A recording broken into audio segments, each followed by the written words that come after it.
नमस्कार, मेरा नाम आलोक है। आप लाइव स्टीज देख रहे हैं। देखिए, आज हम बात करेंगे यूनिफाइड पेंशन स्कीम की, जो यूपीएस लागू होगा अब देश में। कल ही नरेंद्र मोदी की कैबिनेट में इस यूपीएस पर मुहर लगी है। यूनिफाइड पेंशन स्कीम, जिसकी शुरुआत 1 अप्रैल 2025 से होनी है। हमने देखा इस देश में पहले ओपीएस था, ओल्ड पेंशन स्कीम था, फिर एनपीएस आया और अब यूपीएस की बारी है। देखिए, हमारे साथ संजय कुमार जी हैं, डॉक्टर संजय कुमार जी बिहार के जाने-माने पॉलिटिकल एनालिस्ट हैं। उनके देखने का नज़रिया ही अलग होता है। वो सधी हुई बात करते हैं, मुद्दों पर बात करते हैं, पॉइंट्स पे बात करते हैं, डॉट से डॉट वो मिलाते हैं। संजय कुमार जी, बहुत स्वागत है आपका। हम आज बात करेंगे यूपीएस की। जैसा कि आप जानते भी हैं, आपको सब मालूम भी है, यूपीएस यूनिफाइड पेंशन स्कीम। देखिए, 1 अप्रैल 2004 के बाद से एनपीएस लागू हो गया था। पहले ओपीएस की बात हुई थी।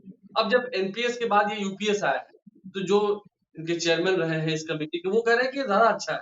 हालाँकि जो ओपीएस का समर्थन कर रहे हैं, ओल्ड पेंशन स्कीम के समर्थन में हैं, वो लोग साफ-साफ कह रहे हैं कि वो ठीक नहीं है।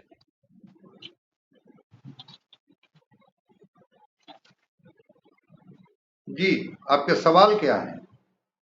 मेरे सर देखिए, शशिभूषण जी आ गए हैं। शशिभूषण जी, आपको महासचिव हैं नेशनल मूवमेंट ऑफ ओपीएस के, आपका भी बहुत स्वागत है। और हमारे साथ डॉक्टर संजय कुमार जी हैं, आपका भी बहुत स्वागत है। जो यूपीएस आया है, यूनिफाइड पेंशन स्कीम जो आया है, वो क्या लगता है कितने हद तक सही है? क्योंकि जो ओपीएस की मांग करते रहे हैं, जो इस मूवमेंट से जुड़े रहे हैं, वो कह रहे हैं कि नहीं, यूपीएस जो है, यूनिफाइड पेंशन स्कीम जो है, एक छलावा है, एक दिखावा है। पहले हम जानेंगे यूपीएस है क्या? यूनिफाइड पेंशन स्कीम है क्या, संजय कुमार जी? अब कैसे उनको छलावा दिखता है ये मैं नहीं बता सकता हूँ, लेकिन कोई चीजें पुनरावृत्ति में नहीं होती है। यूनिफाइड पेंशन स्कीम में भी है कि जो रिटायरमेंट का उनका ईयर होगा, मान लिया कि 25 साल के बाद माना जाता है कि उनकी नौकरी मैच्योर हो गई, वो रिटायर हो गए, तो जो उनका बेसिक सैलरी होगा वो 1 से 12 महीने का जो लास्ट ईयर का होगा, उसका जी, 50% उनको मिलेगा। और जो डियरनेस अलाउंस है, जो डीए जिसको हम लोग बोलते हैं, इन्फ्लेशन के अनुसार वो भी उनको ऐड होते जाएगा। तो जी, अगर वो पहले का जो पेंशन स्कीम था, जो ओल्ड पेंशन स्कीम की जो बात आप कर रहे हैं, ओल्ड पेंशन स्कीम में ऑन होल होता था कि सब कुछ जोड़ करके और उसका 50% दिया जाता था। इसमें है कि जो बेसिक पे का आपको 50% दिया जाएगा। मान लिया जाए कि किसी का बेसिक पे स्केल रिटायरमेंट के वक्त में 25 साल में अगर वो रिटायर कर रहे हैं 50,000 हुँ, रुपया, तो उनके पेंशन 25,000 रुपया होंगे। और उसके हुँ, साथ जो डीए होगा, जो महंगाई बढ़ेगी, इन्फ्लेशन जिसको हम लोग कहते हैं, उसको भी उनके साथ ऐड कर दिया जाएगा। मैं मानता हुँ, हूं कि 32 लाख जो कर्मचारी अभी हैं, उसमें 23 लाख कर्मचारी इसके अंतर्गत आते हैं, जो 2004 के बाद जिनको इस ये से अधिकार से वंचित किया जा रहा था। न्यू पेंशन स्कीम के तहत रखा गया था कि 2004 के बाद जो लोग भी अपॉइंट हुए हैं, उनको न्यू हुँ, पेंशन स्कीम के तहत लाया जाए।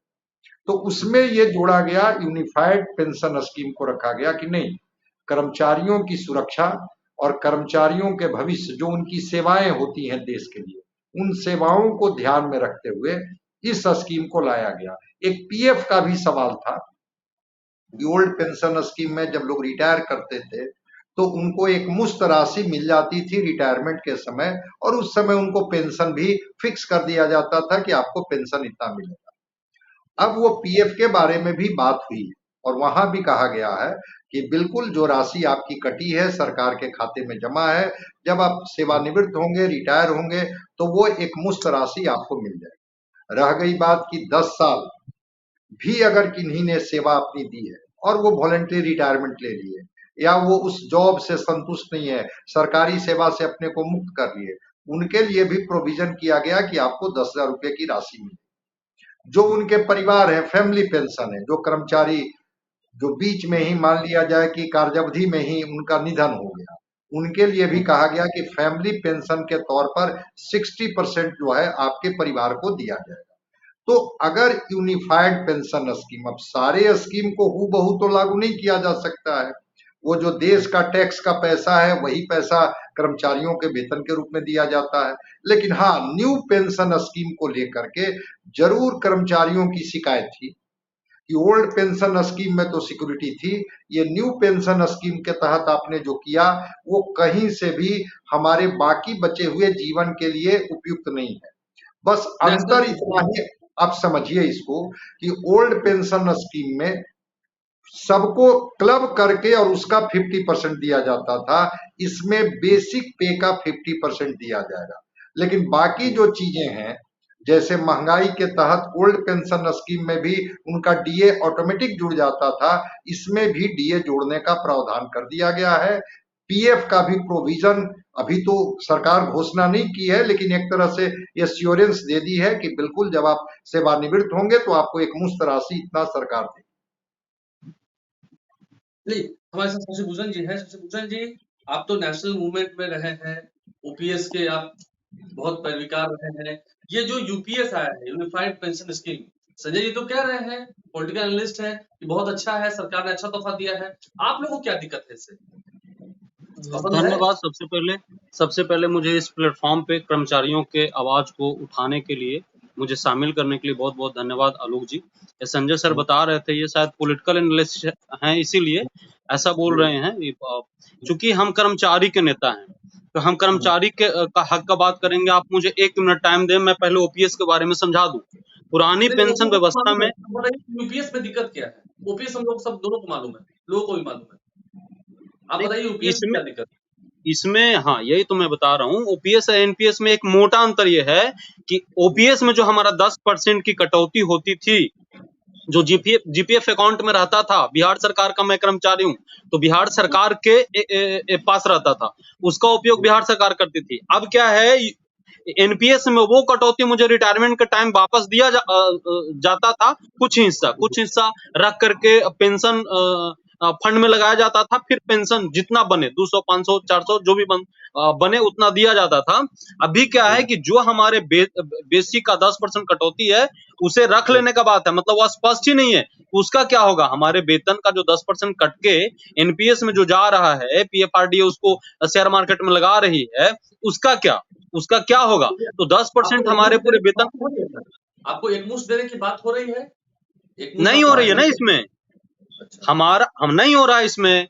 वो एनपीएस में, वो बात एनपीएस में था कि हमारा वेतन का जो काटा जा रहा है 10% और राज्य सरकार जो 14% दे रही थी, उसमें से 60% लौटाने की बात थी। यहाँ पे कोई बात नहीं, कोई पैसा लौटाने का बात नहीं है। सीधा बताया जा रहा है कि जो राज्य सरकार की कटौती है वो भी 18.5% किया जाएगा, मतलब 4.5%, और राज्य सरकार हमारे एवज में भरेगी हमारा भी 10%, यानी 28.5% हमारा मासिक वेतन का योगदान की तिथि से काट लिया जाएगा। अब तब रिटायरमेंट के बाद अब एवरेज आयु आलोक जी 68.5% ही है, 67 साल ही है, मतलब 67.8 साल है। तो हमको रिटायर के बाद अधिकतम 8 ही साल, अगर सभी कर्मचारियों का एवरेज आयु लगाइएगा तो 8 ही साल हमें पेंशन चाहिए। और हम अगर 22 साल की आयु में, 25 साल की आयु में अगर सेवा में आते हैं तो 35 साल तक हमारे वेतन का राज्य सरकार और हमारे हिस्से से 28.5% काट करके पीएफआरडीए को भेज दिया जाएगा। वो भी पीएफआरडीए जो कि वित्त मंत्री, माननीय वित्त मंत्री कई बार लोकसभा या संसद में कह चुकी हैं कि ये एक स्वायत्त एजेंसी है, इस पे सरकार का नियंत्रण नहीं है। अभी आप समझ लीजिए कि हमारे पूरे जिंदगी के कमाई का लगभग 30%, 28.5% आप ऐसे एजेंसी को दे रहे हैं जिसका कि नियंत्रण सरकार नहीं नियंत्रित कर सकती है। अगर वहां कोई भ्रष्टाचार हो गया, कोई बात हो गई तो हमारा पैसा डूब जाएगा ना। चलिए, ठीक है, आपने अभी कहा कि 68 साल एक एवरेज आयु होती है, ठीक है, आपने एवरेज आयु निकाली, लेकिन ठीक है, आपकी उम्र भगवान करे आप दीर्घायु हो, आप 70 साल के हो जाए, 75 साल के हो जाए, आप 80 साल के भी हो जाएंगे, उस वक्त तक तो आपको पेंशन मिलता रहेगा, इसमें तो कोई इम्पट नहीं है। इसमें पेंशन मिलता रहेगा, लेकिन हमारा वेतन का 10% कहाँ गया? हमारा वेतन का 10% कहाँ गया? और ये भी जो ये 50% का बात कर रहे हैं, पहले क्या था कि अंतिम बेसिक का, जो अंतिम माह का सबसे अधिकतम बेसिक होता था, उसका ये 50% दिया करते थे, पुरानी व्यवस्था ऐसी थी। इसमें क्या है, पूरा 12 माह का, पिछले 12 माह का एवरेज निकालेंगे। अब मान के चलें कि जून माह में प्रमोशन होना होता है, इंक्रीमेंट लगना होता है, प्रत्येक जून में, जो जुलाई में इंक्रीमेंट लगता है, तो वो इंक्रीमेंट का लाभ हमें नहीं मिलेगा। वो एवरेज निकाल करके और वो बेसिक तय करेंगे। उसमें कोई अगर और मामला रहता है जिससे कि बेसिक अगर प्रभावित होगा एवरेज में, तो वहां भी नुकसान है। ठीक है, यहाँ पे दो चीज है। और 20 साल में पहले पुरानी व्यवस्था में थी कि 20 साल में वो योग्य हो जाते थे फुल पेंशन के लिए। यहाँ पे ये आयु बढ़ा के 25 साल कर दिए हुए हैं। यहाँ पे 5 साल का नुकसान है कि जो अब मान के चलिए कि जो रिजर्वेशन में जो आदमी आता है 40 साल के आयु में, अगर वो सेवा में आता है, 38 साल के आयु में अगर वो सेवा में आता है, अगर वो एसटी समुदाय से है, तब तो आप पेंशन नहीं दे रहे हैं ना। तो फिर तो रिजर्वेशन का उसका कोई लाभ नहीं मिला। बेचारा पूरा जिंदगी कमाएगा, आप उसे पेंशन नहीं दे रहे हैं। एक बहुत बड़ा मामला है कि आप रिजर्वेशन में आप थोड़ा सा रोकेंगे। संजय सर है हमारे साथ। संजय जी, जिस तरह से ये बात कह रहे हैं कि 25 साल से शुरू होगा, फिर उसके बाद एक मुश्त जो राशि दी जाती थी वो नहीं दी जाती है, तो सरकारी कर्मचारियों का ये दुख तो दिख रहा है। नहीं, ये पूरी बात को नहीं समझ पाए। ये सरकार ने घोषणा नहीं की है। पहले 10% कर्मचारियों को, चूंकि मैं केंद्र की बात कर रहा हूं, अश्विनी वैष्णव ने जो ब्रीफ किया है, अभी राज्य में तो अभी एग्जीक्यूट और इम्प्लीमेंट ही नहीं हुआ है। कांग्रेस की सरकार थी जी, कांग्रेस की सरकार थी तो उसने हिमाचल में और राजस्थान में ओल्ड पेंशन स्कीम लागू करने की बात की थी, लेकिन वो एग्जीक्यूट और इम्प्लीमेंट वहां नहीं हुआ। बात कर देना अलग बात है, देना अलग बात है। मैं केंद्र की बात कर रहा हूँ जी, मैं केंद्र की बात कर रहा हूँ। देखिए, है क्या कि पहले कर्मचारियों के पैसे से, हिस्से से 10% कटता था और 10% सरकार देती थी।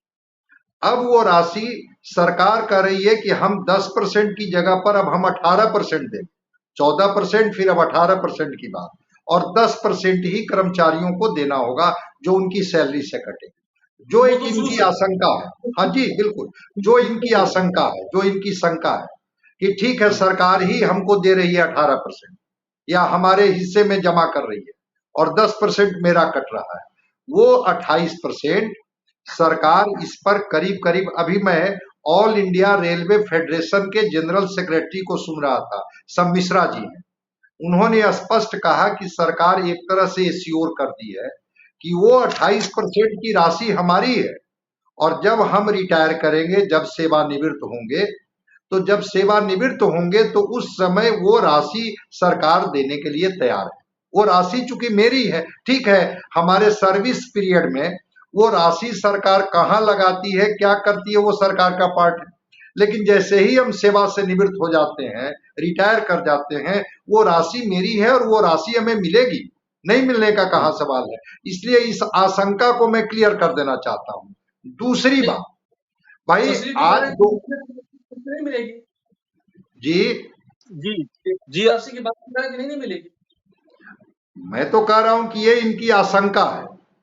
इस आशंका को मैं बता रहा हूं ना कि जो केंद्र के कर्मचारी, जो उन्होंने, जो फेडरेशन के नेता ने सरकार के प्रतिनिधि से बात की, कैबिनेट ने इसको मंजूरी दी, प्रधानमंत्री यूक्रेन से लौटने के बाद यूनिफाइड पेंशन स्कीम की घोषणा की, मैं उनकी बात कर रहा हूं कि उन्होंने भी जो आशंका इनके मन में है वो फेडरेशन के नेताओं के मन में भी था। तो सरकार ने दो नीतिगत निर्णय लिए, एक तो कि 10% का शेयर जो उनका था, वो कहते हैं कि नहीं अब 18% हम डालेंगे इनके खाते में और 10% ही इनके खाते से आएगा, और वो 28% की राशि इनकी राशि है। जब ये रिटायर करेंगे तो सरकार नहीं क्यों देगी। उन्होंने कहा कि सरकार कमोबेश घोषणा नहीं की है, लेकिन इस बात पर एग्री हो गई है कि जैसे ही ये रिटायर होंगे वो एक मुश्त राशि इनको मिल जाएगी, जिस स्कीम में भी लगाएगी, जो बेनिफिट इनको होगा वो राशि मिल जाएगी। शशि जी, हम आपके पास भी आते हैं थोड़ी देर में। बस अंतिम सवाल मेरा ये है संजय जी, क्या लगता है आपको बिहार सरकार, नीतीश कुमार की सरकार भी क्या बिहार में कुछ ऐसा लागू करेगी? यूपीएस की बात होगी, यूनिफाइड पेंशन स्कीम की यहाँ बात होगी, इसकी चर्चा होगी कि यहाँ भी अगले साल चुनाव है। अगर अभी हरियाणा में और जम्मू कश्मीर में चुनाव नहीं होते, अन्य राज्यों का दबाव नहीं होता, तो केंद्र सरकार ये फैसला नहीं लेती, ये बात भी तय है। ठीक है, केंद्र सरकार ने कैबिनेट में डिसीजन लिया, 1 अप्रैल 2025 से लागू होगा। अगले साल बिहार में भी चुनाव है, क्या उससे पहले आपको लगता है कि बिहार सरकार भी मजबूर होगी यूपीएस लागू करने के लिए? हाँ, बता रहे हैं आलोक जी, नहीं, हम ऐसा है कि बिहार सरकार केंद्र के तर्ज पे ही। शशि रुक जाइए एक बार, संजय सर का सुन लेते हैं, पास आते हैं जी। संजय सर, देखिए, बिल्कुल बिहार सरकार देगी, और उसके तो नतीजे देखे हैं ना। ये कर्मचारियों ने, केंद्र के कर्मचारी हों, राज्य के कर्मचारी हों, 3 बार इन लोगों ने आंदोलन किया और रामलीला मैदान को इन लोगों ने भर दिया। ये इसको हम लोग प्रेशर ग्रुप कहते हैं, दबाव समूह। ये सरकारी कर्मचारी भी इसी देश के नागरिक हैं ना, और उनकी उदासीनता का परिणाम लोकसभा के चुनाव में केंद्र को देखने का मौका मिला कि 63 सीटें उनकी घट गई, जो कंफर्टेबल मेजॉरिटी में वो जाते उसमें घट गए।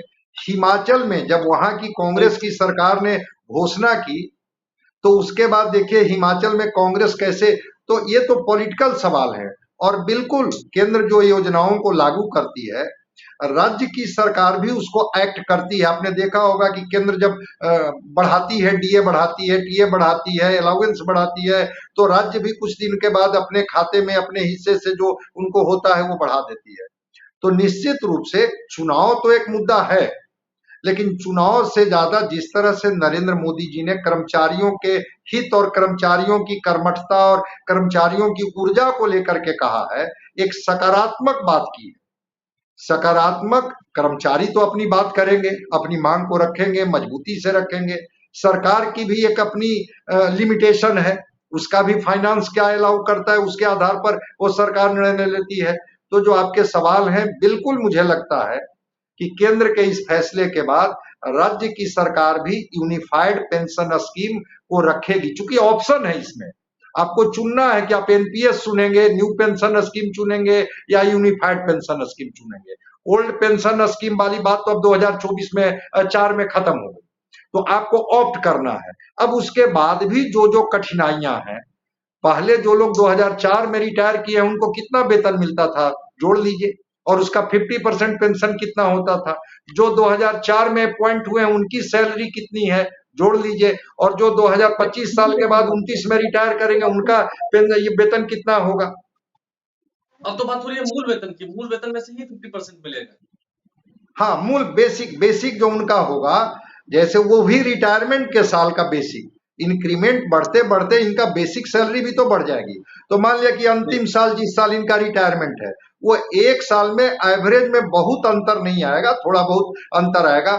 उसको चूंकि एक बड़ी जीत है, मैं तो कहूंगा कि ये कर्मचारियों की एक बड़ी जीत है कि जो सरकार न्यू पेंशन स्कीम लागू करके अपने को किनारे कर ली थी, वो सरकार कमोबेश अब यूपीएस पर तैयार हो गई, यूनिफाइड पेंशन स्कीम पर तैयार हो गई, 50% पर तैयार हो गई।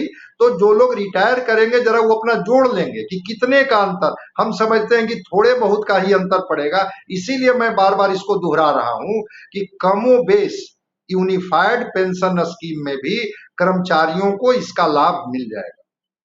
चलिए अब शशि जी की बात है। शशि जी, क्या आपको लगता है बिहार सरकार इसे लागू करेगी और यूपीएस में एक मुश्त राशि की आप बात कर रहे थे? हाँ आलोक जी, धन्यवाद मुझे मौका फिर से देने के लिए। मैं सबसे पहले संजय सर के सभी बातों का जवाब दे देता हूँ। संजय सर, ये 10% कंट्रीब्यूशन कर्मचारियों का क्यों आप रख रहे हैं? मान के चलिए सरकार क्यों रख रही है, पहला। दूसरा कि आपने हिमाचल प्रदेश और अन्य राज्यों का नाम लिया। मैं आपको बता दूं कि जिस भी कर्मचारी, पदाधिकारी, शिक्षक ने आज के पहले जिनका रिटायरमेंट हो चुका था, सभी को ओपीएस यानी पुरानी पेंशन व्यवस्था के तहत पेंशन मिल रही है। आप हिमाचल प्रदेश का बात करें, आप झारखंड का बात करें, इसे 2 राज्य में मिल रही है। राजस्थान में नहीं मिल रहा है, छत्तीसगढ़ में नहीं मिल रहा है, इसलिए क्योंकि सरकार बदली है, पार्टी बदल गया है, और पार्टी अपने एजेंडा पे, चूंकि केंद्र में एनपीएस है, तो वो ओपीएस को रिस्टोर करके एनपीएस में लाने का काम किया है, इसलिए वहां नहीं मिल रहा है। हिमाचल प्रदेश में शशि जी, पॉलिटिकल बात छोड़ के आप पहले अपने सर्विस पर आइए। आप ये बताइए कि जो यूपीएस हो रहा है उससे आपको फायदा होगा? क्या आपको लगता है कि बिहार में भी ये लागू होगा, क्योंकि अगले साल यहाँ भी चुनाव होना है? बिहार में तो लागू हो जाएगा। यूपीएस अगर केंद्र में लागू हुआ है तो बिहार में तो माननीय मुख्यमंत्री जी लागू करेंगे, बिहार सरकार लागू करेगी, चूंकि बिहार में अभी तक यही ट्रेडिशन रहा है कि केंद्र में जो चीज लागू रहता है, जो अलाउंस या फिर जो सुविधा मिलती है, बिहार में भी मिलता रहा है, तो यहाँ लागू होगा। लेकिन ये एनपीएस का ही एक, मैं कहूं कि एक अभी प्रचलित है हमारे यहाँ, अभी जो ट्वीट हो रहा है कि वही मिठाई डब्बा चेंज हो गया है, समझ गए। और इसमें और तो ये 10% जो हमारा कंट्रीब्यूशन है वो तो अस्पष्ट है कि वो कहाँ रहेगा। शायद ये हमारा 10% रख लेंगे तब 50% देंगे, और हमारा स्टेट गवर्नमेंट का जो कंट्रीब्यूशन है वो भी बढ़ा के ये रख लेंगे, तब हमें ये 50% देंगे। कहाँ, वहां पे ये तो अस्पष्टता नहीं है, इनको अस्पष्टता रखना चाहिए था। नहीं, आपको जी लगता है आलोक जी। कर्मचारियों में इससे असंतोष का भाव है? संतोष अभी तक आप लोगों में नहीं हुआ? इससे खुशी की लहर बिल्कुल नहीं है?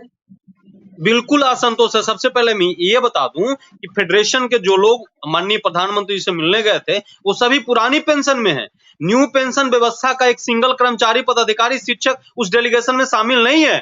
उसमें अधिकांश लोग रिटायर हो गए हैं और अधिकांश लोग किसी खास पार्टी के संगठन कर्मचारी के संगठन चलाने वाले लोग हैं और ये सभी लोग एक किसी खास पार्टी के प्रवक्ता के रूप में आज तक रहे हैं।